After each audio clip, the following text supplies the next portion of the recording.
Alrighty, we'll get started, team. Alrighty, kia ora tātou, nau mai, haere mai. I will just start us with a karakia. E rā, I taminui te rā, whiti mai ruka, whiti mai raro, kia pia te ti, kia wana te ti, kia rito te ti, kia tau mai te Māori, humi e, hui e, tai ki e. Alrighty, welcome everyone, and welcome to members of the public. I'm sure you're all here for the annual report, the excitement of the annual report. We'll start with that first. That'll take a couple of hours, and then we'll get into the theatre. No, just joking. We're going to save that for later, and we have a couple of items of public forum, so we'll address those first, and then we'll get into future provisioning for performing arts. So I'll just call for apologies. No apologies, is there? No, all good. So we're going to move on to public forum, and I'm going to welcome Grant Keeley in regard to the Agintai sprinkler shed to come forward. So Grant, just pop onto one of those seats there. Stephen will help you with the microphone, and we'll have a listen in regard to, and we did discuss this last week. Councillor Booth raised the sprinkler shed, so it's timely that you come and talk to us. Just down the other side there.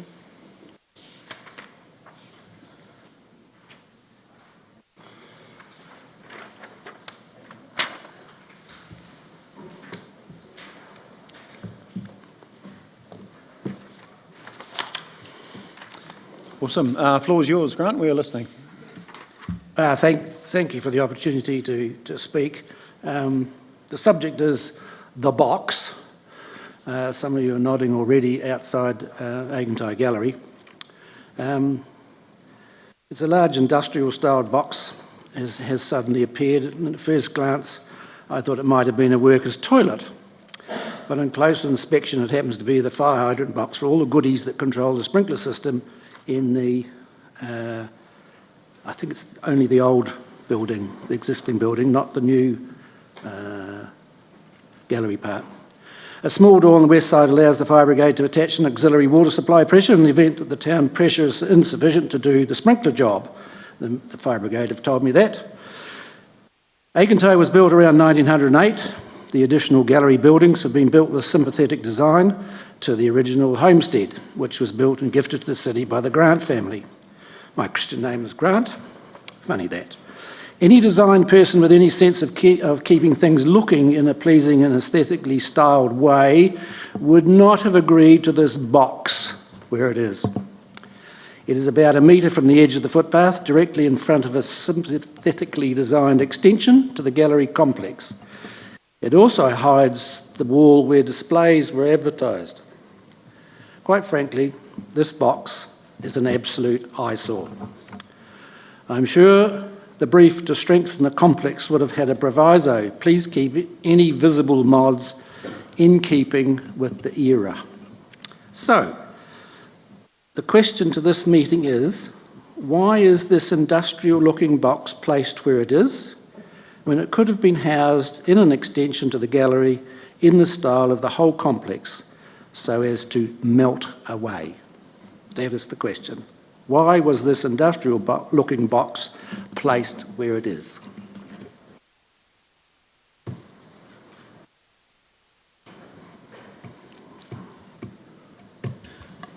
So it's not so much a question and answer session, so happy to have the presentation, then we'll consider it later, and we'll bring officers forward then. So the opportunity is to sort of submit your piece, and you've certainly been heard in regard to, and it was, I guess, very similar to the theme that we heard from Councillor Booth last week, but the process that we'd do, we'll work through and address it after the fact.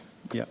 But did you want to add anything, Grant, while you've got the floor? I have had a discussion with Matt Sisson and heard his endeavours to solve what he called a very difficult problem between Fire Brigade and Heritage New Zealand and the council and the various rules and regulations. And that may be so, but that doesn't mean it's in the right place and it looks good. It is a shocker, and I'm sure it can be changed. There's only a little bit of trying I'm sure you'll find a solution for it to disappear. Thank you. Awesome, thanks, Grant. Sorry, Grant, while you're there, councillors, did you have any questions, not statements, questions for Grant? No, all good. Thanks, Grant. Really appreciate that. Thanks for coming along. And we'll address that at the end. Sorry. Oh, yeah. So we'll address that at the end. Regard to matters arising from public forum, and we'll go now to Mr. Chris Thomas, who's coming to speak in regard to the item on the agenda under 7.3, which is future provisioning for performing arts. Welcome, Chris. And the floor is yours. Kia ora, thank you. And I'll just note that I'm speaking here as Chris Thomas. I'm not representing the Drama League, although you will all know that I am a member of the Drama League and on their board. So kia ora, and thank you for the opportunity. Now just imagine this, hundreds of cruise ship visitors making their way from the port, across Station Street, up the hill to the Theatre Royal. They're drawn there by the promise of a unique Victorian theatre experience. Local living history guides, perhaps some of the staff at the museum, and reenactors, maybe members of the Drama League playing some of Timaru's famous forefathers like Kane or Rhodes or Hall, could be there giving them a bit of a show, a tour of the premises, a presentation of well-preserved theatre history, maybe a snippet or two of a show, and they might even encounter the legendary Theatre Royal ghost, Johnny. Of course, once their tour is complete, they'd step outside into this new indoor-outdoor dining area just outside the theatre for a few local beverages and lunch, you know, capping off a truly unique and memorable only in Timaru experience. Now I know that the Timaru District Council and Venture Timaru spend, I don't know exactly how much, a reasonably significant amount of money and effort attracting tourists and cruise ships to Timaru. This would be a uniquely Timaru tourism experience, but of course to deliver that, it needs a decision to commit to an upgrade of the Theatre Royal, and I hope that's going to happen today. And such a tourism opportunity is not the only reason that we need to make that decision today. Let me run you through a few more. After years of consultation with the community, and I mean years, the community saying it wants the Theatre Royal to be upgraded, any further delay is just dismissive and ignores that public input. It's basically a complete waste of time and funds that have already been invested in this project. Councillors who have expressed concerns about the impact of rates should just consider how much investment has been wasted if this project is postponed or shelved or done whatever. This isn't just another council building, it's about preserving a unique cultural and historical space valued not only by Timaru but by New Zealand as a whole, which is why it's got a heritage rating. It's just something that cannot be replaced. Now, I know that you'll be talking this afternoon about a very innovative design from the MB Architects. Sorry, I'll just tell these people to go away. Over recent weeks, it's been really beneficial to be able to talk with Josh and his team and other members of the council, the council officers, about how the Theatre Royal issues could be and challenges could be dealt with. And it just really has been a very, very progressive discussion that we have not been able to have over the last few years until quite recently. And that's, you know, and I thank all of those involved with that, because it has been a chance to actually explain how the theatre works and what are the issues with it, and talk about how we could come about changes to make it work. With upgrades to the stage system, the stage house, the audience facilities, we're going to have the best of both worlds. A fantastic heritage attraction and a modern theatre that's going to give us the chance to attract premier local and touring shows, new events, experiences, and of course more visitors and more of the economic benefits for Timaru. For 7 long years, I did actually go back and count them up, the community has made its option clear. We want our Theatre Royal upgraded. We don't want a cookie cutter Ashburton design that's really, I think, very lazy, uninspired. It lacks any ambition around reinvigorating Timaru. A clone that simply is not going to entice touring shows. And I can't see any or very limited economic benefits associated with that. It's really an option with zero vision and least return on investment. And even worse, I think, is the unproven civic theatre concept, which I think is a high-risk project, dressed up with fancy videos and glossy stuff.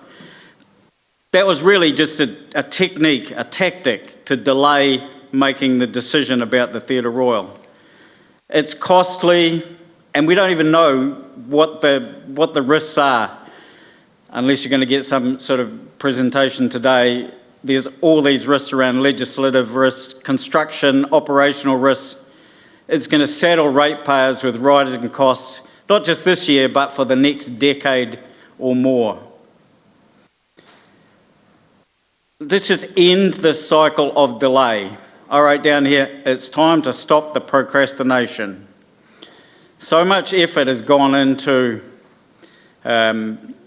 assessing the risks and refining the plans that any more indecision is just pointless, prolonged, perpetual procrastination.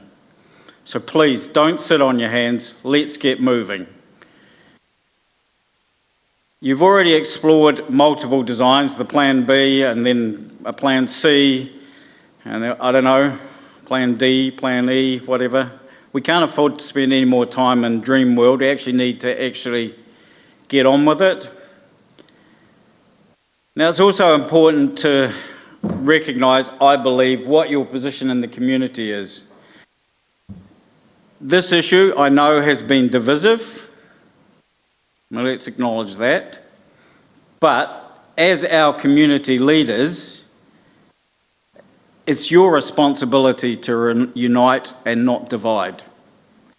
You have to actually get the community behind this, and this is a decision that's an opportunity to bring everybody together around a common cultural goal. The Theatre Royal is a central space for performing arts community, even if some of you and some of the community don't personally appreciate it. I accept that. But a decision against the Theatre Royal will be seen again by the performing arts community as stifling the creative arts and taking away that happy place. I know some of you that are sporting people won't actually understand, but that happy place that people who are into theatre and into performing arts, where they can find their joy and their connection and their community, they're with their people. Another point, the Theatre Royal presents the strongest platform for a successful community fundraising campaign. I can tell you all the other options, nobody's going to give any money to any of them at all. The Theatre Royal has the opportunity, it's the cultural, historical significance, it's great sentimental value, along with the appeal to local and national funders, who would get behind this. And that fundraising effort could fund some of those enhancements to the theatre that are the extra bits and pieces. For example, an expanded orchestra pit with additional facilities and maybe a pit lid. Some of you that will know, if you've read through the reports, what I'm talking about. And that can serve as a stage extension, it can thrust out into the audience, give us a completely different type of theatre experience. That's an ideal project to be fundraised from the community. I talked a bit about the economic impact before. Timaru needs some positive news. The upgraded Theatre Royal can play a vital role in our local economy. Since the theatre closed, we have lost, and this is me estimating, about $8 million to $10 million in economic activity from missed ticket sales, missed events, and missed local business engagement. That's what we've lost over the last 5 years since the theatre's been closed. The theatre's reopening can only add vibrancy to our economy, to our tourism, to local business. So, decision today for you is, do you want to invest in a creative, united and culturally vibrant Timaru? That's what I want you to do, and I urge the council to make a decision today that will leave a legacy for generations to come. So let's make a decision. Please make the decision. Go with the design from MB Architects to refurbish the Theatre Royal, and let's just get on with it. Thank you. Thanks, Chris. Questions? Got Councillor Burt. Thanks, Chris, and I agree with most of what you're saying there, although I was part of 2 significant consultations with you through this process. One of the things we did have and the conversations we did have, and you've mentioned it here today, is that this is probably the best opportunity for community fundraising if we make the right decision, in your opinion. So today I would like to draw a line in the sand around that and say, you said it could. Will the performing arts community put their skin in the game and actually get behind and start doing some substantial fundraising if the right decision is made here today? Okay, well, I don't represent the performing arts community as such. Yeah, Let me just answer that in a couple of ways. Firstly, it is a tough time for fundraising. I mean, I work in a non-profit and it's a tough time. But what I want you to picture is that we can get the community behind the theatre, and that will give us the best opportunity to fundraise.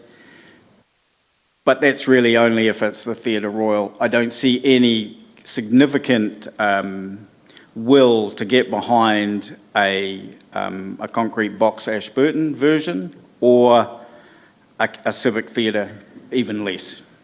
So I know that's not quite the right answer. The other thing I would just say is, look, the performing arts community is hurting because we've had COVID, we don't have the theatre. It's like, we've had two massive hits over the last 5 years that have had a significant impact on the finances of the performing arts community. That said, lots of people are interested, lots of people involved, and I'm sure that we can get right behind it. So, awesome. And I certainly will be willing to, be out there at the front of how we do that. Okay. And I take your point. It is tough times for any non-for-profits and what have you. But if there's a will and a structure and some inertia around actually doing it, and you're putting your hands up, I think it's going to be great. I mean, I've already started talking to community funders about what we could do, Fantastic. sort of thing. And that's the message, really. They don't really want to invest in something unless the performing arts community is right behind it. Fantastic. Thanks, Chris. Councillor Oliver. Yeah, thanks, Chris. Just a quick question. You said about the cookie cutter type Ashburton. Are you saying that for the reason that you think it's not practical, or do you think it's not aesthetically pleasing? Because I'm just struggling with the fact that people come into this chamber and say they love Ashburton, they like going there, it's got great visuals and all the rest of it. You've come here today and said it's not practical, or is it just the fact of how it looks? Thank you. Okay. If we aspire to use the theatre, which as a engine for economic development and re-emergence of the performing arts sector, then an Ashburton lookalike is not going to give us a great deal of traction. It doesn't have anything special that people would want to come here for. They might as well just go to Ashburton. Functionally, it will perform as a theatre. It just doesn't give us any extra bang. Does that answer your question? Yeah. Alrighty, any further questions? Don't require any further questions. Thank you, Chris. Appreciate you and your passion for this project. Okay, so I'm going to move us now to identifications of urgent business. Any urgent? No, minor nature. Councillor Pillington. Yeah, just for clarity, on a couple of things, the CE was going to ring MB or someone in that group to find out what money would be available for the options, because it will skew the figures if we don't know and we're putting in maybes. So that's one. I'll talk to that. Yep, with the that's paper. fine. Second one is we're missing the procurement options for each of these options. I'd like to know the way we're going to procure things. I'll talk to that as well. Cool. And the third thing is to your worship, are you still conflicted? Are you voting this round or not? No, I'll address that. We haven't come to conflicts yet. Okay. Yep. Cool. Any other minor nature? Okay. So we go now to conflicts of interest. And I discussed this with Councillor Scott earlier in regard to, because it's possibly going to go in two different directions. There's the recommendation which I'm going to abstain from. And then if it goes a different direction whereby we're consulting, then I would come back and vote on that. So that's, yeah. So is everyone comfortable with that? It is, and I have declared it before, around a perceived conflict of interest, and my approach to managing this meeting is have you elected members lead the meeting. So, yeah. If you're not comfortable with that, I'm happy to step aside.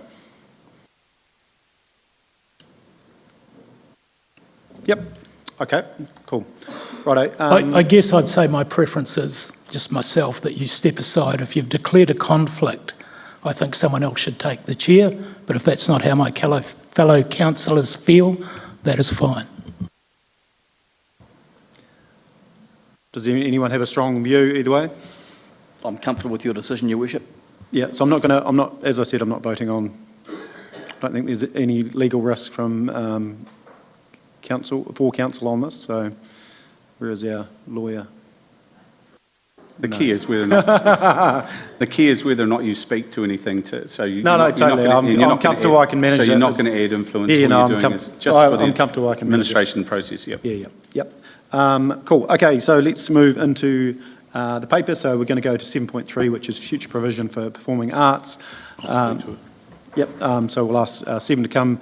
Nigel, our Chief Executive, will lead this. So what the approach was going to be is that we'll deal with questions and only questions first. And then so when we get into the substantive part of whether there's motions moved, then you can talk to your point of view at that point. So questions first, and then when we get in, and everyone will have the opportunity. So I'll pass now to Mr. Trainer. So thank you, Worship. The paper is on page 15 onwards, so effectively officers were charged with going and looking at the various options, and 4 options were identified, which we have worked through. They are set out on pages 15 and 16 and 17. So just quickly, option one is to refurbish the current Theatre Royal as per the concept that was worked up by the architects.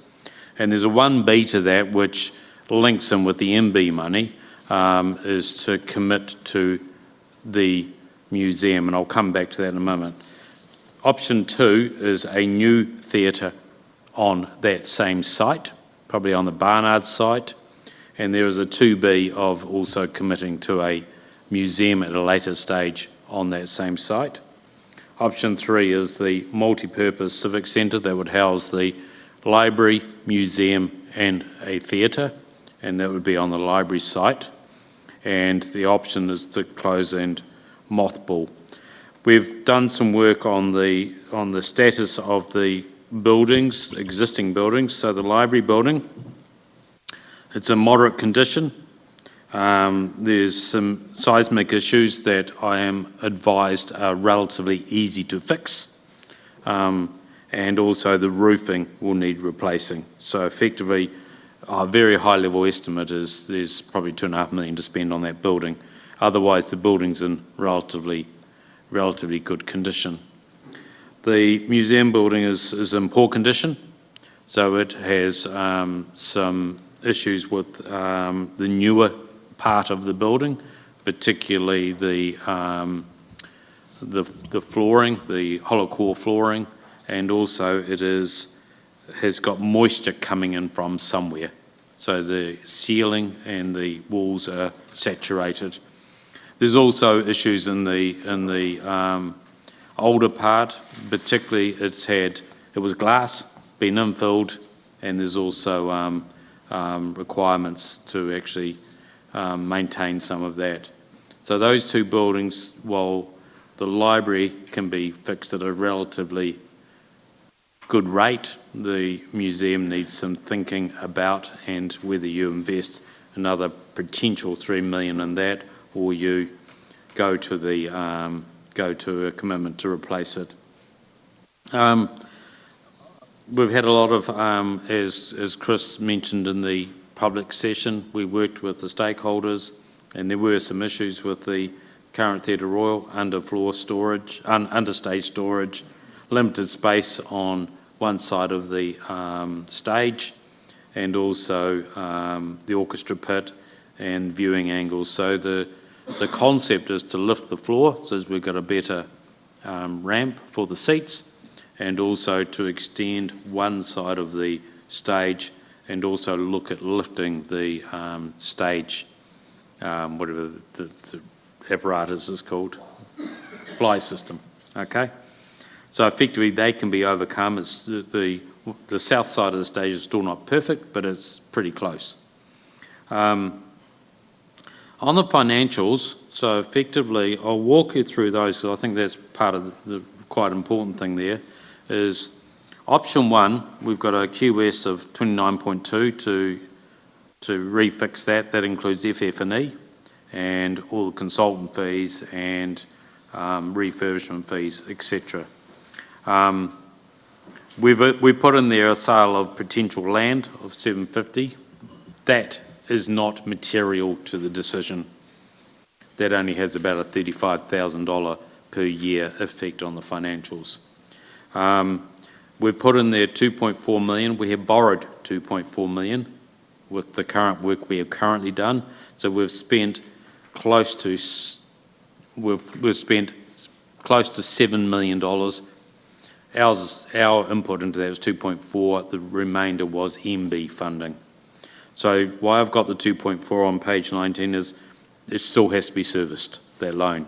So it comes into our OPEX costs. On all cases, I've got depreciation of the building at 50 years, depreciation of the FF&E at 10 years, and then you get a total depreciation on that number there. And interest is at 4.75%. The revenue model's been thoroughly worked through by our staff. They've visited a number of theatres through the South Island, and they've looked at those models. We've modelled our revenue on a 70% occupancy, which is lower than some are getting. They're getting 85%, and that is to be conservative. The salary and expenses have been worked up with the appropriate levels of staff and also other expenses, and then we have the depreciation and interest. So the rates required for option one is 2.2 million, which is 1.2% below what we had in our LTP.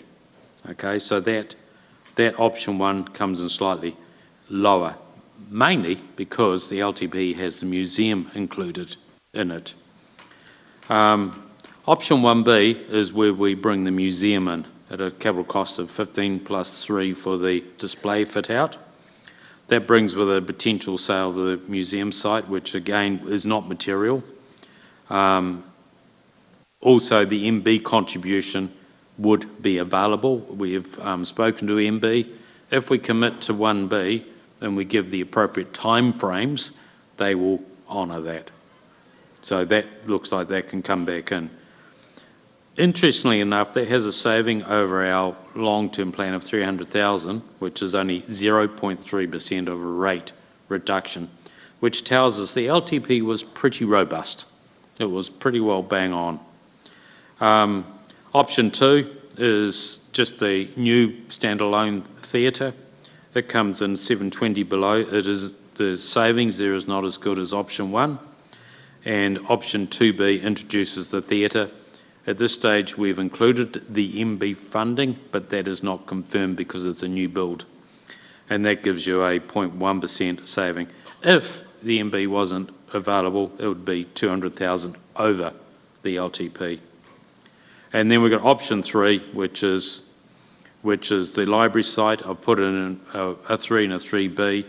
The 3 is more than likely the outcome. The MB money, they will not commit to that. 2 reasons: it's a change of location and it's a change of scheme. So 3 would be the option there. 3B is just to give you an indication if the MB money was able to be negotiated in. So the 3 is bang on, virtually bang on the LTP. And option 4 does give you a saving, but you've got a $2.4 million loan to service, and you've got a number of, well, you just don't have a theatre. In option 4, do nothing, there are 2 things missing. One is you've still got to invest in the museum, which we haven't included in do nothing because that would make it do something. And so I kept it out. So there's still probably about $3 million investment required there that would reduce those savings a little bit. The effect on rates on page 21. So this will not be per individual ratepayer. This is on our rating units. We have 23,390 rating units. It's the simplest way that I can do it. So on page 22, it shows that the theatre on option 1 is $96.10 per year per ratepayer unit. And that is against a $146 in our LTP. So there's a saving there of $50 a year per rating unit. These are actually similar to the other financial numbers. On 1B, the 96.10 remains, but the museum component of the rates increases from 87 to 123, and that gives us 40, and that is against 146 and 87. So the museum lifts against the LTP. The main reason for that, the LTP had an error in it that all financing costs for the Heritage Centre went against the theatre. It wasn't split between the 2. So you can see that overall between the theatre, museum and library, there's a $14 per year saving on option 1B. Option 2 gives a $30 saving, and option 2B gives a $3 saving. So basically it is the LTP, and option 3 is a $9 saving. So option 1 gives you the best saving opportunity, but again, it misses that $3 million investment. And secondly, you may not get your MB funding. Option 1B gives you a $14 saving, so it's pretty well bang on the LTP. So I think there's two differences. We've recommended 1B as officers. The main reason for that is it balances financials, heritage, and the desire to have a theatre, but it also gives us a new museum which will be much more attractive to the public and much more functional over the existing museum. And we have planned for this in the LTP, so it's really well in line. Option 1 is probably the second, but you've still got to do something with a museum at some point, whether you start trying to find what is causing the water coming into that building and or the earthquake, which we think is about $3 million bill. Obviously, that's less than putting 15 million in, but the 15 million attracts 6, so you're actually left with about 9 to 7 million cost to us. So effectively, it's only about 4 million over direct cost to us. So that's my summary of it. Does that make sense to anyone? And we're happy to take questions now. So, Can I just answer Councillor Piddington's Procurement. 2 things? MB, option 1B. We've had a conversation with MB. They're on board. Procurement, we will have to go to the market, and we want to go to the local market. And that'll be, I'm getting advice on the architectural side because of the quantum, and I'm also looking at making sure that we get the design done and then go to the local market for the local builders to come in and do. If we progress the museum, that will come later, and that can have a potentially different procurement scheme. It could lend itself to a design build because it's a relatively straightforward building. But again, that needs to be local. cool. Sorry, I'll just, Mr. Doran, do you have anything to add before, and we can talk about the consultation side of things when we come to that in the meeting? So, is there anything else? No, to add? Mr. Trainer covered most of it quite well. The stakeholder feedback we've had so far has been fairly positive towards 1B. That's why we're quite comfortable in going towards it. And additionally, you would have been emailed through today, Heritage New Zealand are supportive of that as securing the future of the heritage building as well in the context of the creation of the laneway sort of precinct. Okay, cool, thanks. So I will go to Councillor Piddington first, but so now we'll deal with questions, so we'll try and get those all out of the way and then go into the next part of the meeting. So Councillor Piddington. When you say the work will go through a process, does that include the architectural side? Because I've been challenged on that. Yes, exactly. I'm getting advice on that part of it. Yep. So that will go to the open market as well? Yes, we've advised the current architects that it has to go through a procurement process. Okay, cool. Thank you. The piece I didn't talk about was project management. We are currently talking to a project management organisation in Christchurch, but we're also going to get a list of local ones. The attraction of the Christchurch one is they also mentor and build your own resources at the same time, but local might be better. Sorry, Councillor Piddington, have you got any other further questions? Did you? Yep. Sorry, Yep, sorry, that was Councillor Pye, was that just in reference to that? Yeah, no, I'll deal with Councillor Pye and then we'll come back to Councillor Piddington. Thanks.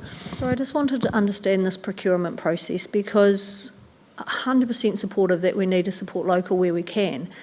And my understanding is nothing has changed from the previous projects that we've done, e.g. the art gallery, to now in policy. So how are we going to deliver that our preference is it goes local? I'm trying to understand how that works within the framework of council. So the Because policy, it hasn't worked in the past and nothing's changed. so the policy does talk about restricting it to local. It gets down to your definition of local. I think in those cases, local was Canterbury. So now local will be South Canterbury. Yeah, there was local and there was local, but I think that's controllable on gets, yeah, in that regard. Yeah, we'll go now to Councillor Piddington's questions. Thanks. I guess we're still talking a lot of money. My thought going back to that meeting, we were asking for a price on the Theatre Royal to get it open. And I'll use the general term consultant creep in terms of all of a sudden we've got laneways, we've got bars on the side that all cost a lot of money. Councillor Scott will have done the numbers too, about $2 million to do the paving outside, a couple of $1 million for the wings. And you've got to get real. No bar is going to make money in Timaru. You know, you've got the Tennis Association, you've got the South Canterbury Rugby Union. I'd like to know what the number is to reopen the theatre because it's functional. I know there's a bit of a crush by the bar and toilets, but it's been like that for 40 years. You know, we seem to be spending a lot of money to solve little problems that don't add to the functionality. So I was just wondering, you know, if we said we've got 20 million to spend, what would come back that would deliver something really functional for the community but not cost the ratepayers a lot of money? Thanks. The extension, I think while we're calling it a bar, it was actually more about the spell out at intermissions into an area that was sociable, rather than trying to stay in your seats or come out to a lobby that was too small. But that could come off, and that would still not get you down to 20. And over 50 years, it's it's about the 1.5, 1.6 mark. The back of house is the big one. That's where the big money is. And again, whether that can be downsized, I think the concept of keeping the existing back of house has been dismissed on about 3 occasions. But, I mean, effectively, we could have another look at that. If we set a budget, then we have to work to that budget. I understand that, but to spend 1.52 million on a bar, I mean, we've survived this far. And again, you know, we're spending money. We're spending $1 million, not quite sure, on Strathallan Corner to pave it. Now we're going to spend double that to the side of the Theatre Royal. What I'm saying is we need to focus on what's inside and work with the group. Just a suggestion. Mr. Doran. So I could probably answer to it. The back of house stuff, I mean, the strong feedback from the groups that we spoke to is that there's a certain point where if you don't upgrade the back of house, it's not really worth spending the money on the place, and you'd be better building a new one. And that was to do with things like the fly systems and the stage of house. And the thing was that they said the nature of theatre productions has changed now, that they're using bigger sets and more technology to require a bit more heaving around and a bit more room. For the sort of the extension of the foyer area, the bar area, one of that was getting back to one of the original principles that we outlaid as part of the project right at the start, which I'm sorry, I actually made a mistake in here. It's the 2017, and it was that that people just didn't like the flow of using the building. And I think, to be honest, from the consumer feedback we've had so far, there's a genuine quite excitement about this, because you're getting something new for your money as well. That there's an excitement about the project I've not really seen prior to this before, but it's down to you whether you think that has a value or not. Cool. Yeah, no, I can see him. I can't ignore him. Yeah, no. I just don't want to bounce back and forth, so we'll just try and... Councillor Piddington, at this stage, have you got any further questions? No, good. Go now to Councillor Jackson. Yeah, look, I appreciate what Councillor Piddington's saying, but, you know, functionality comes down to being very subjective. You know, I mean, It's okay, you can... So we're going to do questions at this moment. Is that a question? Okay, fine. I was just going to say... No, you can talk to that, but we're not going to go to and fro. We're going to deal with questions, and then we can debate the pros and cons afterwards. Yeah. Yep. So, further questions from the floor? Councillor Pye. I just have one, and I know I asked this last time and I forgot to note it down, sorry. Can you just remind me where in the LTP and how much we have for the library roof repairs? Because I just don't think we've factored that into the options, and what we definitely haven't factored in is the fact that we won't need to do any of that if we go with option 3 and 3B. Not that it makes a huge difference. I think it's 1,028,000. Does that sound right? I think that's what's... Yes. In the back of my head was to try and pull this, we got 57.1 for this project, to try and pull that below it to free up money to do the library. That was in the back of my brain. So based on the paper here, we've already got 1 million budgeted. Yeah. So it's really 1.5 that we'll need to find to bring the library up to speed. Or we try and find a scheme that does the job for that money. And we're likely to have to bring that money forward because I think the community is going to want a solution on the library, obviously, sooner than later. Questions? Councillor Booth. Just on your page 22 there, you've put you've shown the savings, etc. So you Sorry, put Councillor Booth, can you just bring your microphone down a wee bit? Thanks. Perfect. library per, oh, that's better. Library per option, and you've still included 266 based on rates for the option 4, where we've got $146 saving. So yeah, you included 80, we do nothing, 87 plus 266 is about 350. So wouldn't that be more like $500 saving?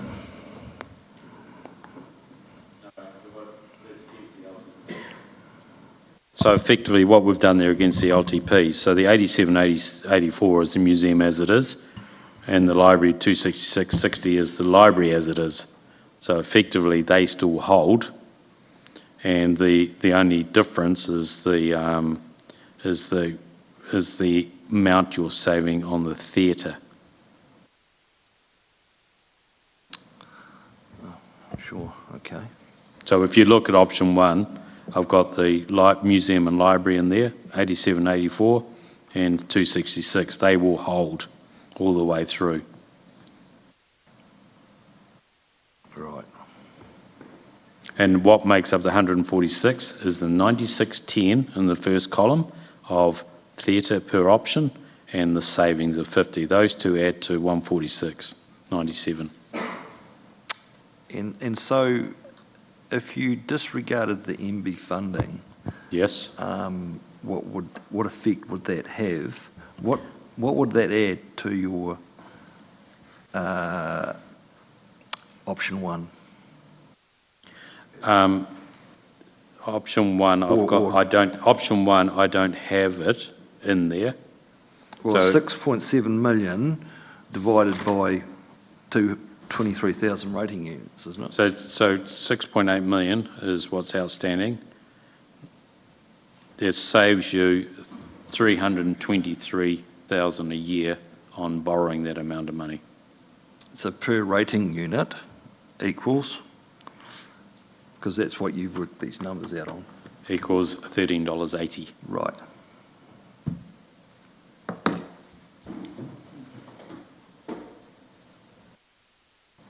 Okay. So I guess so you're talking about sort of dragging the museum back in, and it seems to me like everything's a bit of a compromise, but, I suppose that's the way it is.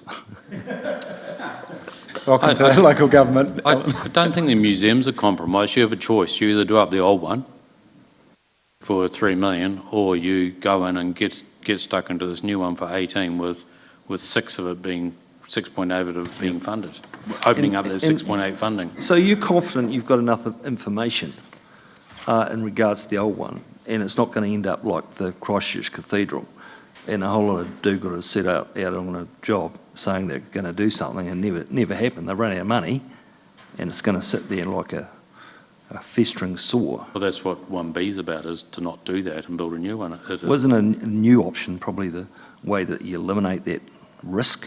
Exactly. It is a new option. It is what 1B is. Yeah. It's not brand new though, is it? The museum is. I'm not talking about, I'm talking about the theatre.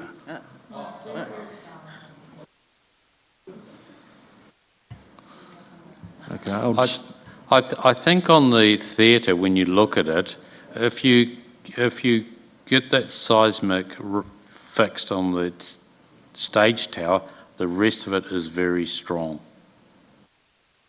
So seismically is fine. It's just a case then of refitting it, refurbishing it. And yes, there will be a bit of compromise in there, such as the south end of the stage and potentially a storage under the stage. But the rest of it is as good as anything. And so will it tidy up the rest of the street? I mean, once that's done, will that, you look at the You look across the street and it's just a dog's breakfast. I think we're in a No, they're catch-22 because I think we're think probably others are off track waiting a on bit. us to make a move. As soon as we make a move, then they'll make a move. Was that? The other property owners are waiting on us, Oh, right. us to make a move. Right. As soon as we make a move, they'll make a move. Yeah, sure. All righty. Councillor Scott. Just throwing it out there, I am supportive of 1B. You'll be pleased to know, Councillor Jackson. I am concerned about the cost. So I just wondered if someone could explain to me just two areas of the costing that you sent to us, Mr. Trainer, around refurbishment and strengthening of existing buildings, and you've got a figure in there. I just wanted to understand, what does refurbish mean to you?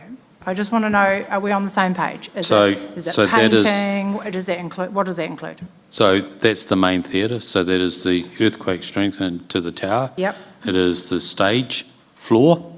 It yep, is the auditorium floor. yep.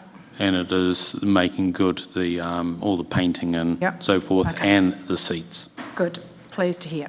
Other question I have is around the tagged cost for external site development and infrastructure costs.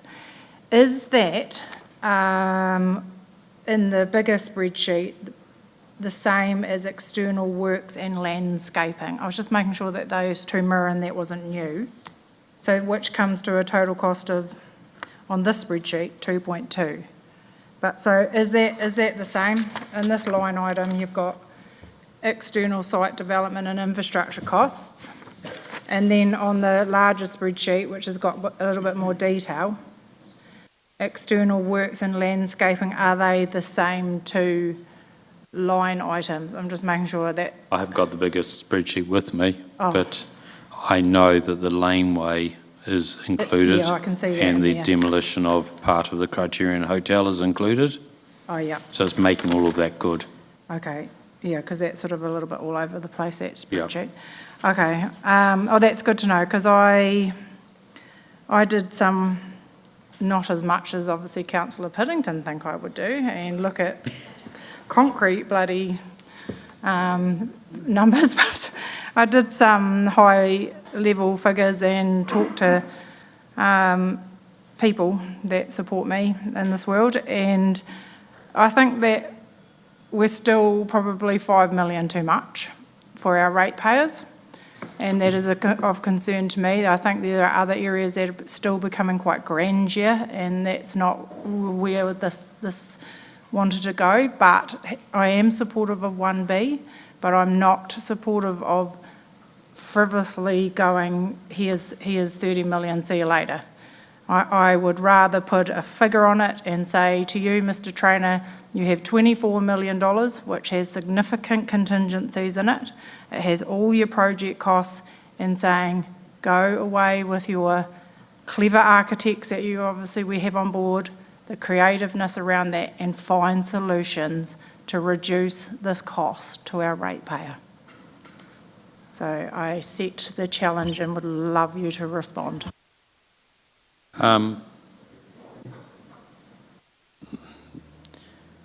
We've had a bit of a peer review at a similar figure, but this is our QS. Our QS is probably conservative. So at this stage of the project, the conservative number is the one we've gone with the attempt to get it down to a number that you're talking about. If I said to you, you have $24 million, but we keep the 30 million there because we've got that in our LTB budgets or annual budgets, but we put some bit of a tighter rein on it as councillors and said you've got 24, but we obviously still have that in there. How comfortable would you be with that? I'd be relatively comfortable, but we need that contingency sitting there. But I'd be relatively comfortable that we would have a crack at making sure we got as close to that figure as possible. So that means that we're all got to put our shoulder to the wheel, including the the engineers, architects and eventually the builders. To take the floor. Because we're all paying for it. We're all part of yes. the community. We're all paying for it. Yes, it is a question, yes. So we need to do the job at the Sorry. best price possible. Yes, and I just thinking about that, which I think is excellent, and I appreciate your honesty, because if 1B, with it being plus the new museum, some work needs to be done on that, so that 6 million, if you do not spend all that, but that can be a controlled area as well. So it's just getting the satisfaction of actually achieving it for everyone in this room, and also, yeah, a ratepayer. Yep. We'll take up the challenge. Cool. Councillor Scott, any other questions? Because we're just going to go... Thank you for the reports as well, the condition reports and all of that. Man, it was really upsetting actually to read the state of the museum. No one should ever allow their own homes to get in a state like that. So I find it very concerning that we've allowed the museum to get into the position it is. And so, you know, and I think we've got some great solutions for the library, and I'm really pleased with that. I think that's a positive outcome. I think I read, you know, with these improvements, it will give it another 30+ year life expectancy, and I think, you know, that is really positive for our community. Thank you. So dealing with anyone else on this side that hasn't spoken that would like to ask a question before I do go back to the frequent callers. Councillor Billington.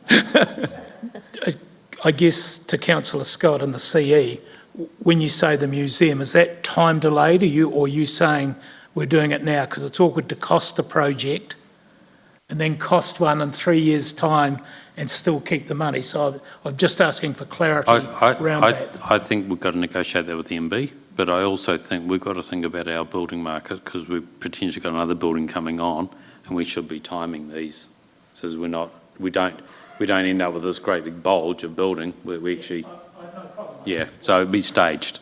And I think that this is number 3 building and behind the other 2. Yeah, but there's an opportunity while the market's flat. So I'll give you one last question, Councillor Booth. In regards to the MB money, have you been dealing with that personally? Yes. Chief Executive. Thank you. Alrighty. Any further questions? Yeah, Councillor Oliver. Mr Trainer, in the refurbishment, does that include the electrical upgrade? I'm just wary that when we went to Ashburton, the theatre's 16 years old, and they want to raise $1 million to do a tech upgrade of their theatre, and I'm wondering, have we got sufficient amount of money to be obviously better or have that technical advantage over them, or where's that at? And other figures, is that included in the figures of having a really good technical theatre? Yeah, good point actually. I'll check that before I answer.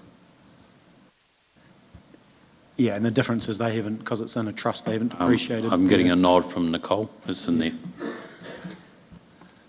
Yeah, and because it's in a trust, they don't depreciate, so they've got no money to do the upgrades, so they've got to fundraise again. Okay, so what I just wanted to add is Mr Doran raised the letter that you've all received from Heritage New Zealand, and I thought for the minutes that we should probably table that as part of the minutes. Is everyone comfortable with that? Yep, I'll provide that to you, Steve, later. Cool, so nothing further in that? Happy to move? Okay. Do you want to speak to the recommendation, Councillor Burke? Oh, no, totally. Oh, right, okay. Right, it's as simple as that. Oh, well, I'm getting ahead here. I was wondering.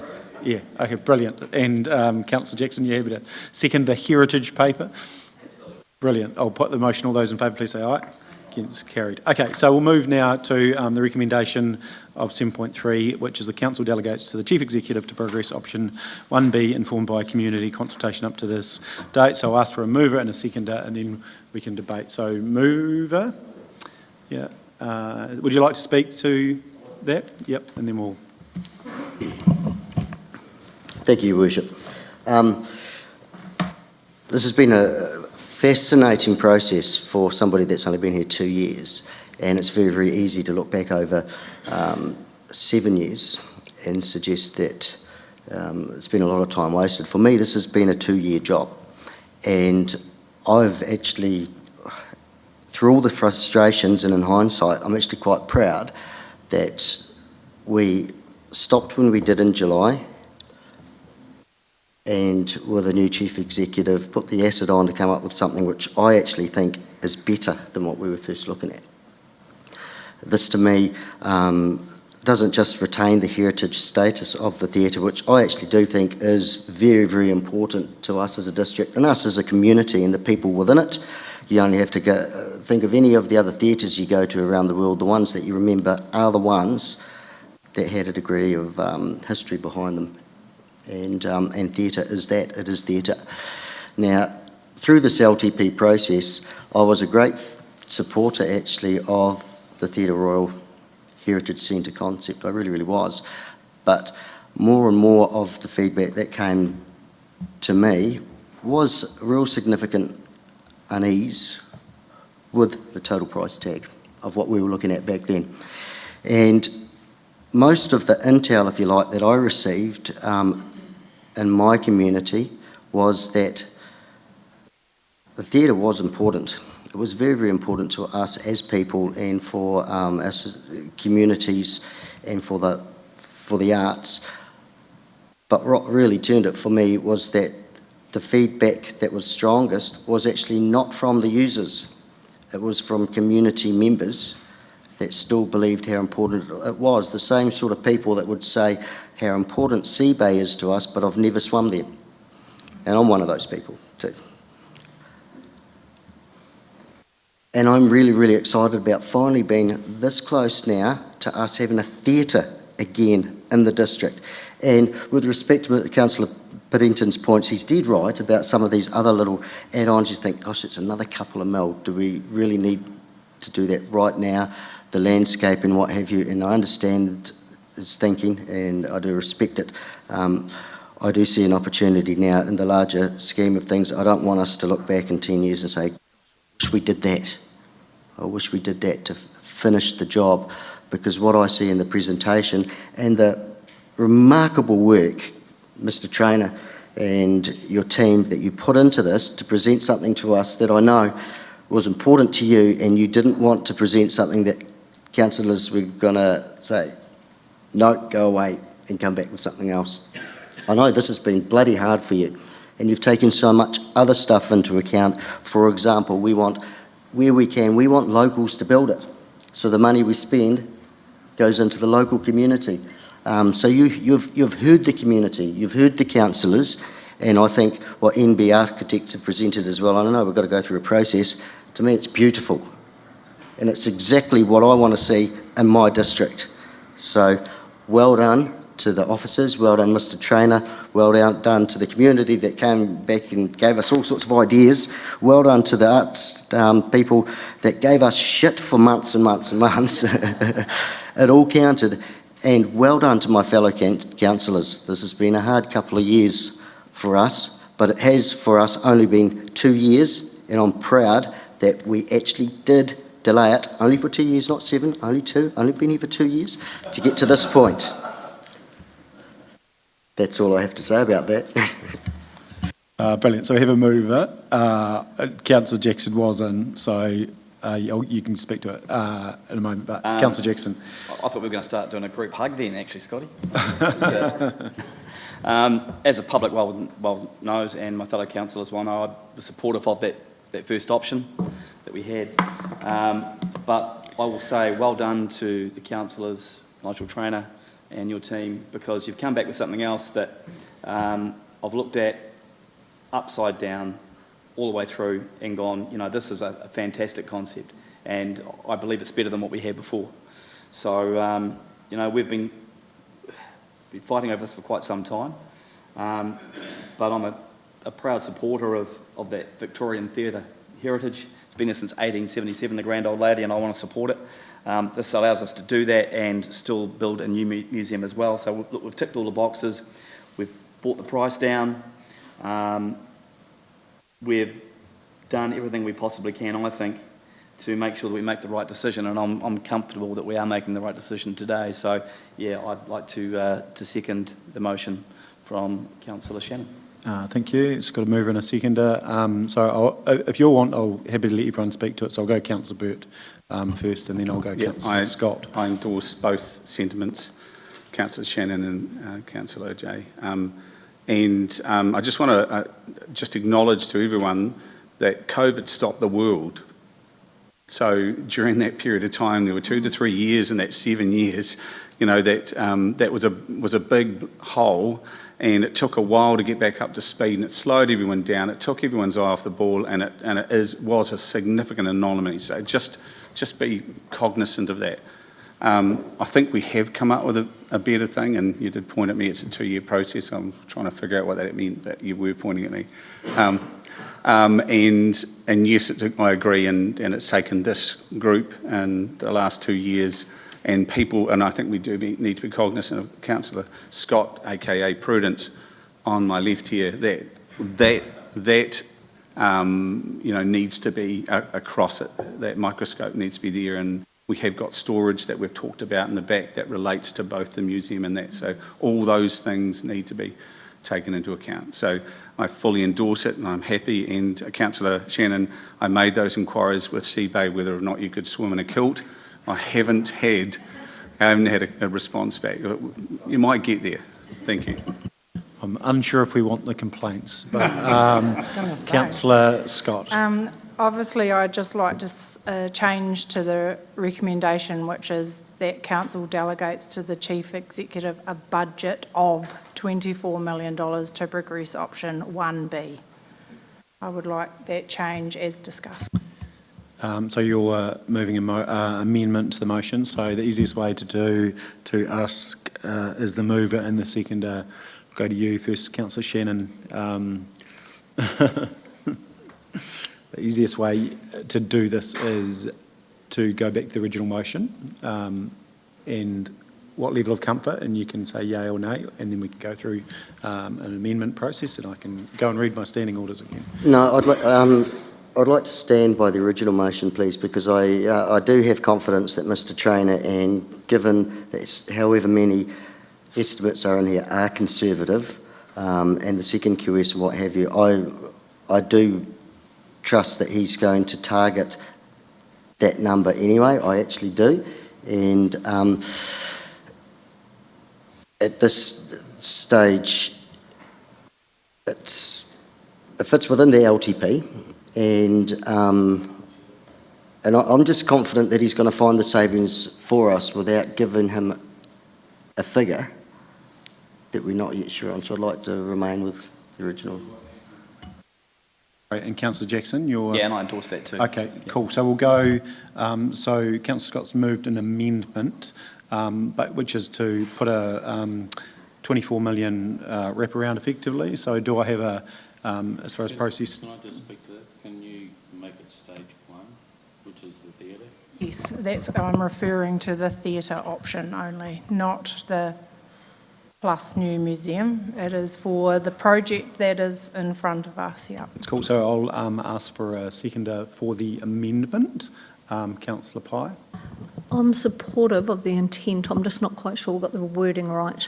I'd like to see a delegation to the Chief Executive for stage 1, but I'd like to see it up to 24 million while still retaining the budget for the whole program.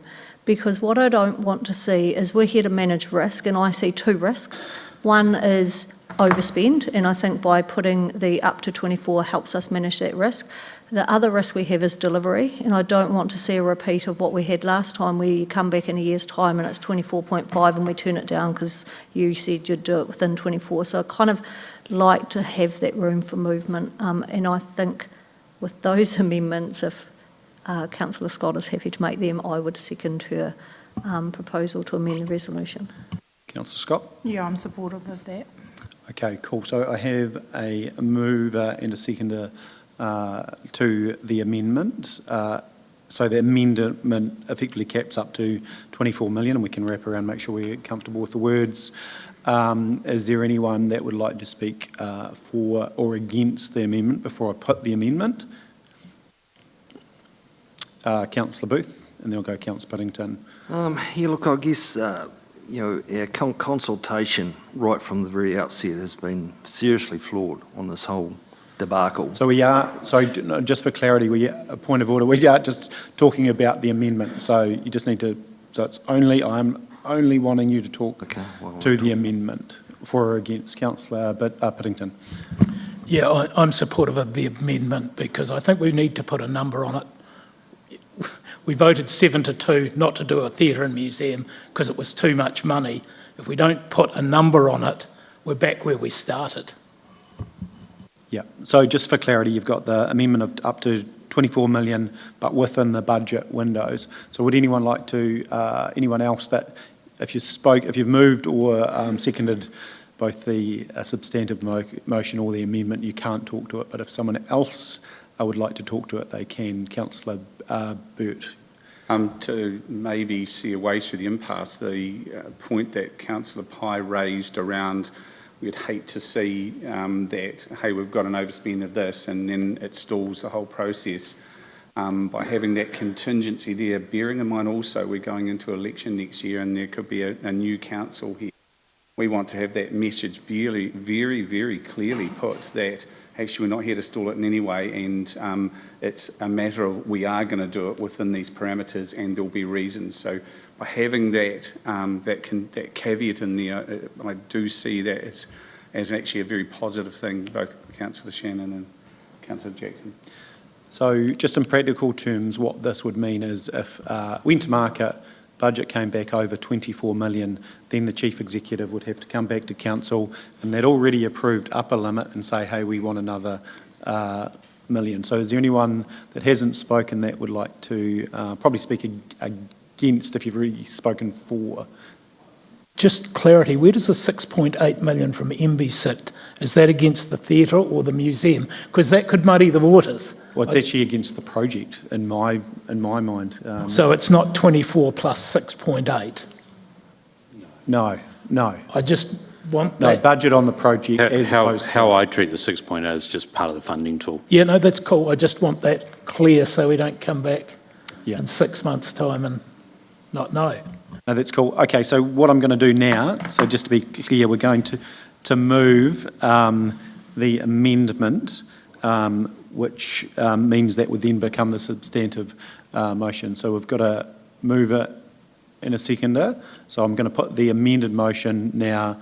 All those in favour, please say aye. Or we'll get you to raise your hand, actually, sorry, and I will just record it. So Councillor Parker, Councillor Jackson, Councillor Burt, Councillor Scott, Councillor Oliver, Councillor Shannon, Councillor Pye, Councillor Piddington. Oh, I was, sorry, unanimous. Sorry, I didn't see all you. You're a bit lazy with the hands, team. And I'm abstaining, if that could be please recorded. Thank you. So that now becomes the substantive motion.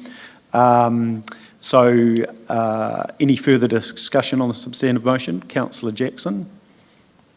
Just for absolute clarity, and especially for people who are listening at home. So then what we're saying here is that, and hopefully I've heard it right, so that we're saying that the budget is 24 million, sorry, the budget is 30 million, but we want you to spend 24 million, and if you need any more, you're going to come back and talk to us about it. Is that basically it, in a nutshell? That is it in a nutshell. The CEO has the delegated authority up to 24 million. He goes away, and if it comes back at 26, he will bring it back to us to discuss that additional 2. But there is 30 million still tagged. Yeah. Oh, sorry. No, Is no. that what you think, Mr. Trainer? Yeah. Alrighty. Okay, so we have a mover and a seconder. I'm going to put the motion now. All those in favour, please raise your hand. This is the substantive motion. Oh, do you want to? Yeah. Okay. So okay. So I'll go to I'll go to those that haven't talked previously, because we did. Yeah.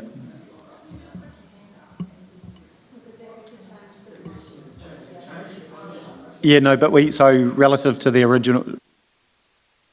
No. But we're not there yet. And there was, look, what I'll do is I'll give you all the same opportunity to speak to what is now the substantial motion. Councillor Booth, floor is yours. To make this clear for me, because it's taken a while to sink in, If we agree to this here, that means that we're not going to go out to consultation because you're going to. So why? I thought the whole idea of this was so we actually did go and give the people the option. The whole discussion.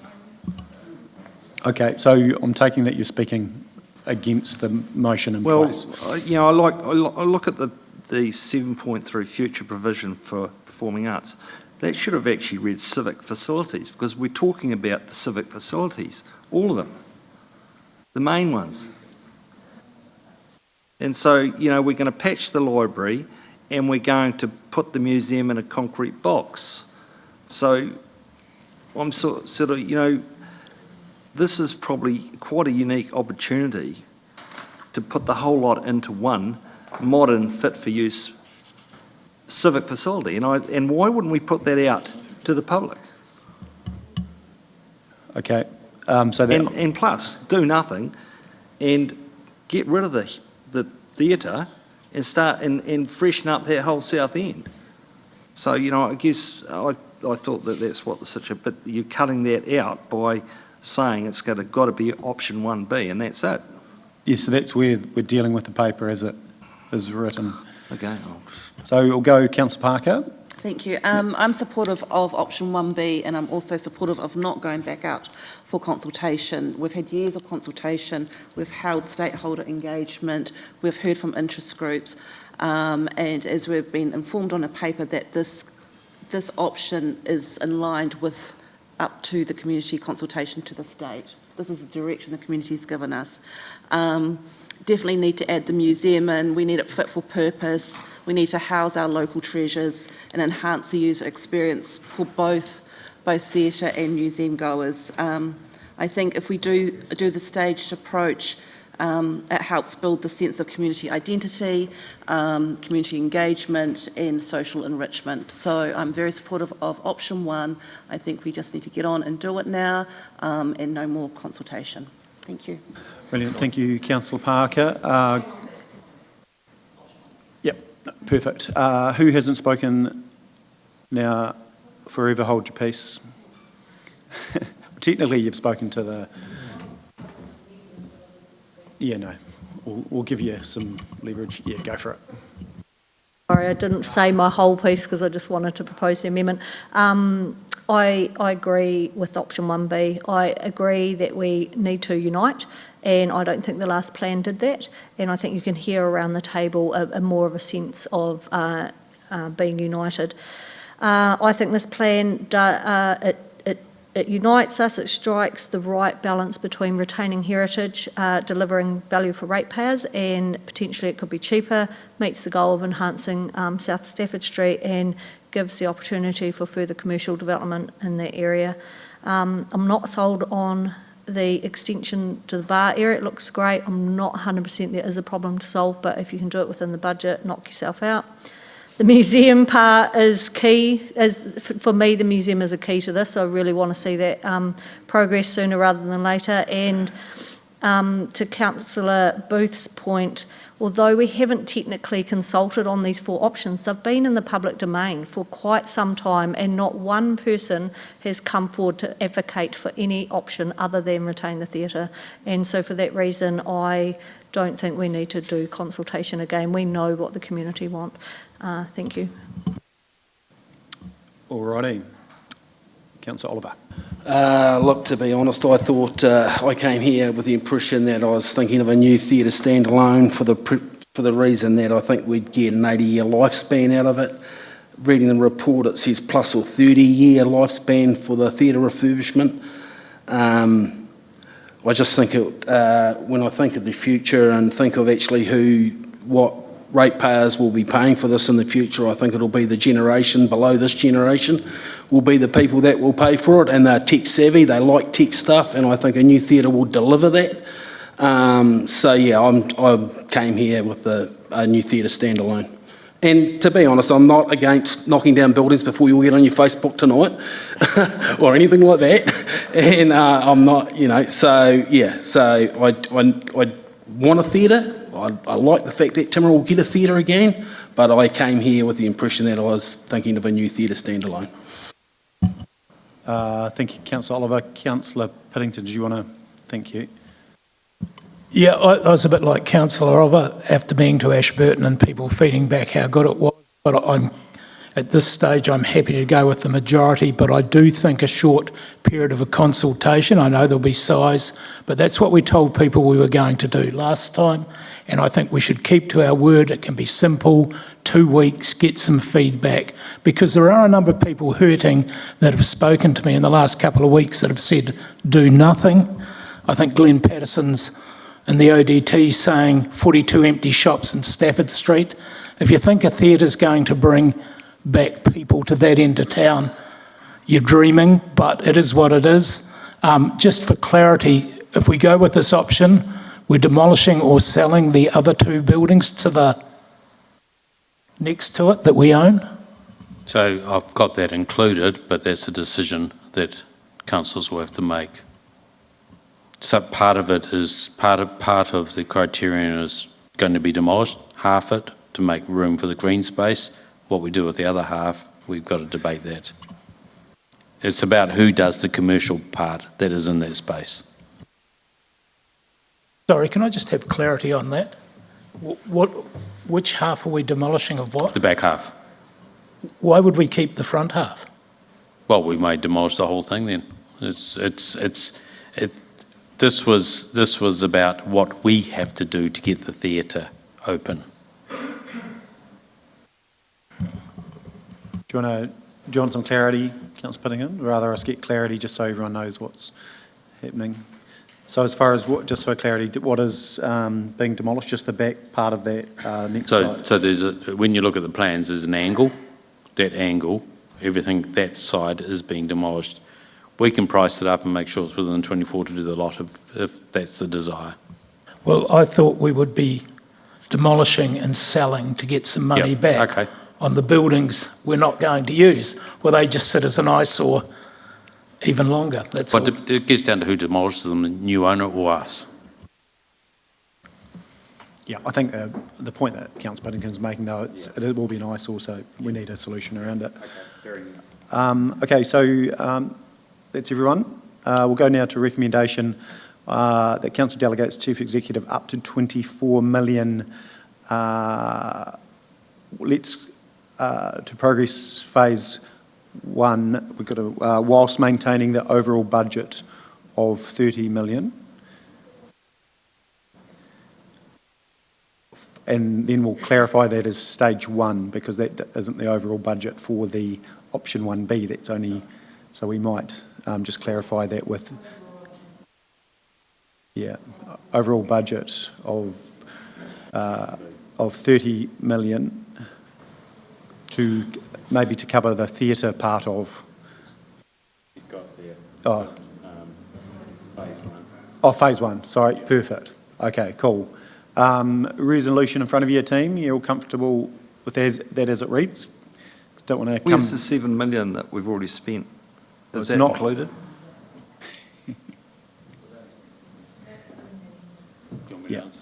Yeah, go for it. Yeah. So the 7 million we already spent is sitting in work in progress. We've got to go through that and see how much of that is attributable to this and how much will be a write-off through the P&L.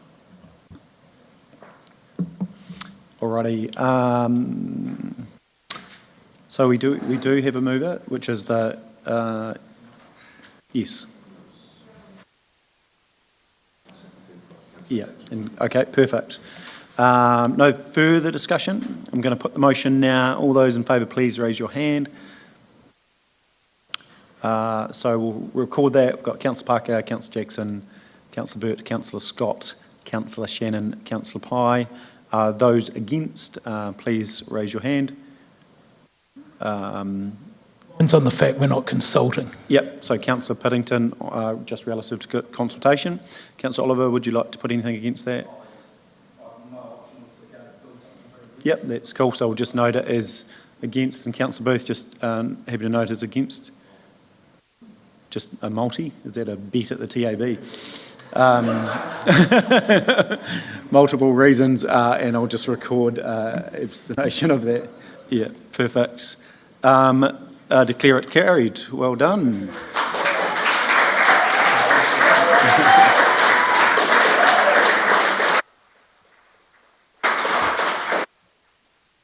Councillor Piddington. Could we, from Mr Trainer, have a rough timeline going forward, or is that too preemptive? What I'll bring it to you in a week or two. Yeah. Yeah. I'll work with Nigel to get the RFPs started. Yeah, so I think what we'll do in a couple of weeks, because the public will be interested in, obviously, as far as timeline, et cetera, and we can work internally as far as some of the procurement and some of those other things that'll be of interest. Councillor Piddington.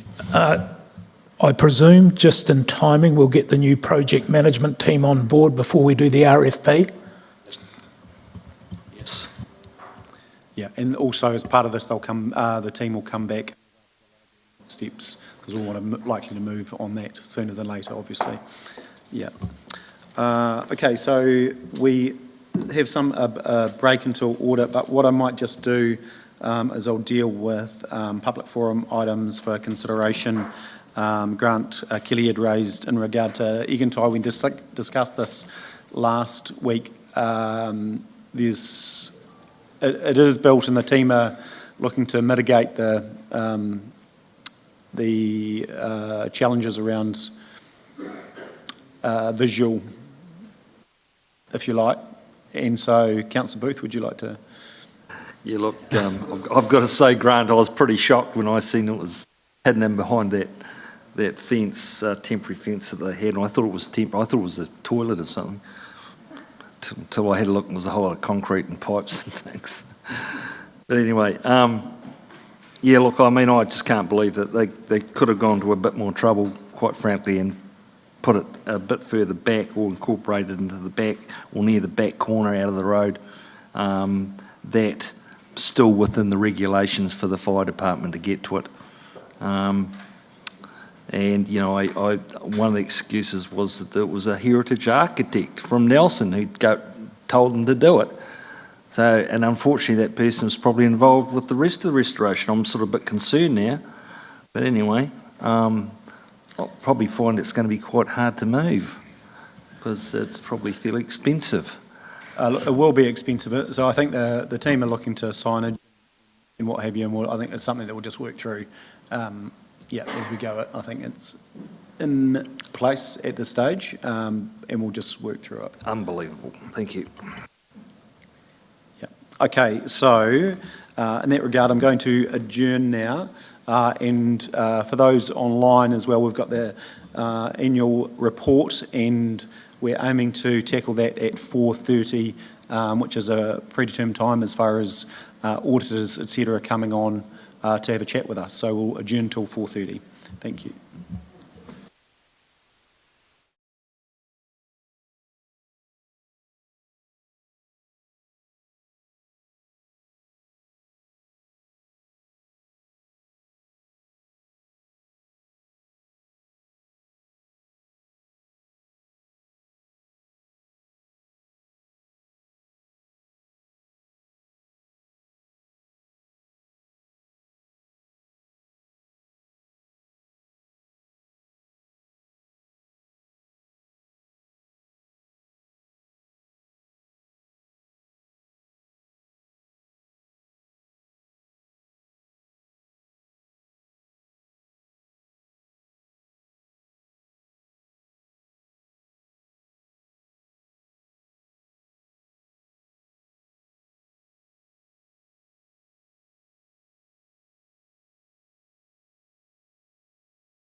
Righty, kia ora tātou. Welcome back, everyone. Just update, we've got an apology from Councillor Oliver for this part of the meeting, so that's, what is it, 7.1 and 7.2. I'll move that apology. Councillor Jackson, happy to second that. Put the motion, all those in favour, please say aye. Against, carried. So, move now to 7.1. So 7.1 is briefing from Audit Risk Committee, Independent Chair on Audit Report. Bruce is unavailable because he's on a flight, and I believe, Janice, you were going to speak to that part of it. Yeah, really just high-level comments that once again it's been another hard drive to get to this point. The committee has overseen the production and audit of the financial statements and annual report, and we've had several meetings and email exchanges. The latest meeting as late as yesterday afternoon, and I want to thank the Mayor and the Deputy Mayor for coming to that meeting. I think it was an important and productive meeting, and thank you to Rudy and your team. Particularly want to acknowledge the hard work and commitment of both the TDC team and Audit New Zealand to get this over the line, and the efforts of both teams were really appreciated, and it's good to see the way they work together. There haven't been any particularly controversial items to be addressed, such as valuations or disclosures. Most of the matters have been around accounting standards, presentation, and some misstatements. I think, Rudy, that would be fair comment? Yes, Janice, that's correct. Yep. Some systems challenges have become apparent, and they've impacted both the TDC and the Audit New Zealand teams regarding efficiency and timeliness, and I think that will be something that we will follow up later on.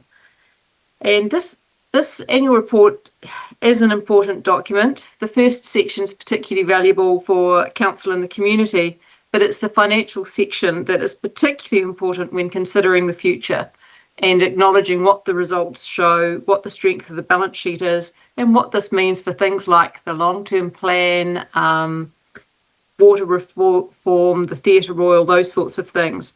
And they're important considerations for council. And so this is a point in time. It's quite historic now, but it is really important. So I'm really pleased that we're at this point. I think, Stephen, there's been an email from Bruce acknowledging that he is comfortable with where we're at as well. Yep. So that's all I had to say, really, Nigel. No, that's great. Thank you. And is there any questions for Janice? No, I think in regard to that part, we can look to receive a note, and then we can do questions for audit within 7.2, and we'll get them to speak, obviously, to it. So the recommendation is that councillors receive and note the report from the Independent Chair of Audit and Risk Committee. Can I have a mover for that? Councillor Burt, thank you. Councillor Parker, second. Put the motion. All those in favour, please say aye. So, and just a point of clarification, we actually need to move the letter of rep signing too, don't we? Yes. You will. Yes. So I'll tie that into a... Yes, yeah, we'll add that in there. So that'll just be that the Chief Executive and the Mayor sign the letter of representation. Brilliant. So we'll go now to the annual report. I'll ask for Stephen and Andrea to speak to that, and then we'll bring the auditors in as well. Thank you. Great. Through your worship, we are happy to present the annual report for 2023-24. It's been quite a bit of work coming here, and I'd just like to acknowledge the work of Steph here, who will kill me as I walk around the team, as she's been putting some long hours in, and Andrea can acknowledge her team as well. It's been a new team with a new audit team and a new approach to these things, so it's been lots of learnings for both of us, but I think it's been quite a positive experience, and I think we've had quite a good document out at the end of it. Version 4, which was tabled as part of the agenda, differs reasonably minor to the version that you see today. There are 3 of the performance measures. One was the wrong colour, one was seen as achieved when it was not achieved, and that was the library survey results. And then the third one was a matter of wrong colour as well. From a financial perspective? So from a financial perspective, the changes from version 4 to version 5, there was a $2,000 tax credit put through, and some layouts to disclosure notes and rearranging of items at the back, but no material changes. And then aside from that, it's colours and pictures and all the things that made the file very hard to manage in the last minutes of the time. But yep, we'd invite Audit New Zealand to make any comments as well. Yeah, fantastic. And just for reference, the audit opinion is now in the hub, if you haven't clicked onto that as well. So it's sitting in there, but obviously the auditors will speak to that. So I'll ask Rudy and Jenna if you want to speak to the audit opinion. Thanks. And the Thank you, Nigel. It is correct that this audit was very challenging for us. Up to about 4 days ago, I didn't really think we would going to get it over the line. I think it's testament to the fact of how well we've worked with council officers. It's not been adversarial at all, which is refreshing for me. I'm new to the audit. We've put in a lot of work from our side, and I think that's going to set us up well for 2025 when it comes to the audit. The opinion is unqualified. It contains an emphasis of matter paragraph, which is not a qualification. It just emphasises disclosure in the financial statements, covering the developments and the uncertainty relating to Alpine Energy. Otherwise, we have the signed letter of representation. The audit is complete. I believe this is the first time in quite a few years that Timaru District Council's report is being signed off within the stat deadline, which is, I think, good for everyone. So provided council adopts the financial statements in its current form, we're good to go. Yeah, thank you. And from, you were saying from version 4, just very, very minor changes. So everyone had version 4. We're now on, this is technically version 6, isn't it? Yeah. We'll go now to questions from the team for both staff and for audit. Councillor Booth. Look, I'd like to question the vested assets and the value of them. It's been shown that the stadium, we basically gave up ownership of that and vested it to the council at a zero value, but it's now been built up to a value of $12 million, which we've had to show as income, which actually it's a liability. There were 2 conflicting valuations. There was a valuation from Colliers, which said the value based upon what council said it was worth 12 million was actually only 1.8. And so it's a real struggle for me to think that we're putting a report out that says that actually we had an income of X amount, but actually we didn't. And 16 million of our income are vested assets, and yet shouldn't we be more focused? Well, I'd like to hear what your opinion is about that, first of all, but certainly shouldn't we be more conscious about the actual negative budget that would mean that we've actually just run? And how do you feel about us having negative budgets for the last 4 years? So probably the vested assets would be the first thing I'd like to ask you to comment on. So did you hear that? Sorry, it's a question for you, Rudy. Around probably vested assets is probably the key one. if you've got a view on that. I think there's been a concern for Councillor Booth for some time just around the accounting standards and how it's recorded in the P&L, and it's not reflective of actually, It's not cash. Well, it's not cash. It's no use to us. But it is the way it's got to be reported, but I'll let the auditor speak to that. Yes, thanks, Nigel. It's been accounted for in terms of the accounting standards. So when you get gifted an asset or an asset vests in council, it has to be brought in at fair value. So that value is determined by the valuer. So, you know, it's an expert that's employed by council. We review that valuation. We do some comparisons in order to settle on the value. I recognise that it's not cash income, but you are required to comply with generally accepted accounting practice, and that's exactly what has happened.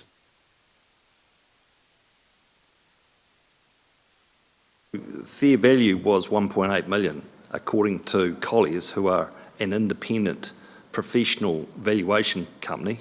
And yet there was another valuation done, can't recall the name of the company, but it included the entire, the potential ongoing maintenance that would have been capitalised, and it was put onto the VAT, and that's how they came to the $12 million.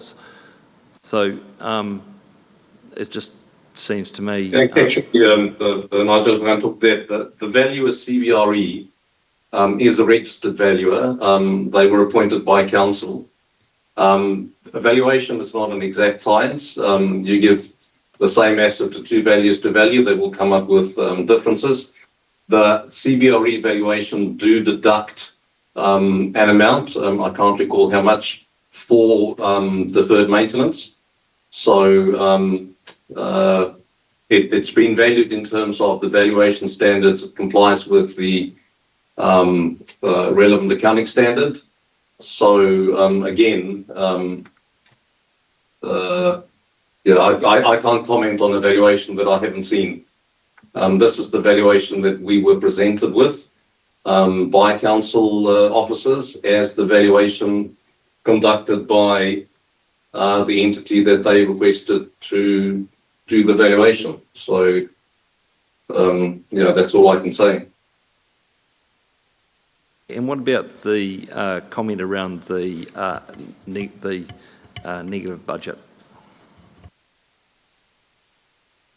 I guess if I look at the statement of cash flows, which is really what we should be interested in, council's cash flow from operating activities, so on page 101, is positive. So that's the key thing. Legislation allows council to run deficits. It is entirely a council decision. Balanced budget requires your expenses to be set in line with your revenue, but there are other items like debt, etc., that sometimes distort the picture. So I can't comment whether it's good or bad. I guess the finances are run in terms of council's philosophy.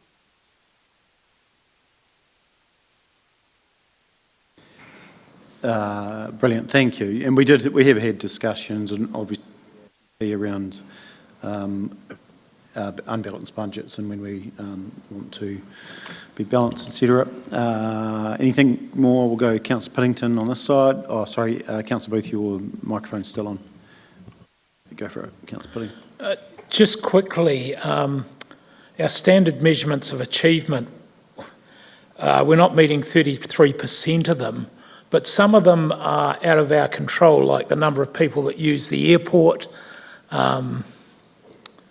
and economic growth, which are important to us. But why would they be in a measurement in an annual report when we cannot actually do anything about them? Shouldn't they come out? Shouldn't our measures be things that we can do as a council rather than broader economic or social things that of course we care about but have no actual influence on? So the measures we've got this time round are based on the LTP 2131. So those are targets that were set by the council at that point. The next annual report will be in year one of 24-34. Sorry. The measures are based on there. It's been seen by councils as a performance measure that they want at the airport. So I think it's seen as a kind of proxy for economic growth, depending on how many New Zealand flights there are and various things like that. But I mean, that's all these things, you have to read them in the context of what they are. That it's a good performance measure to have because it shows a degree of vibrancy in the town, but you can caveat that with it is something that we don't have direct control. I guess though, if I'm the member of the public and pick up this and say, actually you only hit 66% of your targets, we're not doing a very good job. Yep, and that would be, decisions over what targets you want to set for council officer and council services would be done as LTP. Wondered what the auditors thought of things we can't influence, though, being in our annual plan. There are mandatory measures set by the DIA that has to be in your long-term plan, but the other measures are for council to decide, and they come in through the long-term planning process. So if it's not a mandatory measure set by legislation, it's really up to council to decide what the best measures are to include in the LTP. In my view, I wouldn't necessarily exclude a measure because it's difficult to measure or unlikely to be achieved. I think the relevancy of the measures to the community and importance to people should be the predominant factors on those decisions, but they are decisions for council.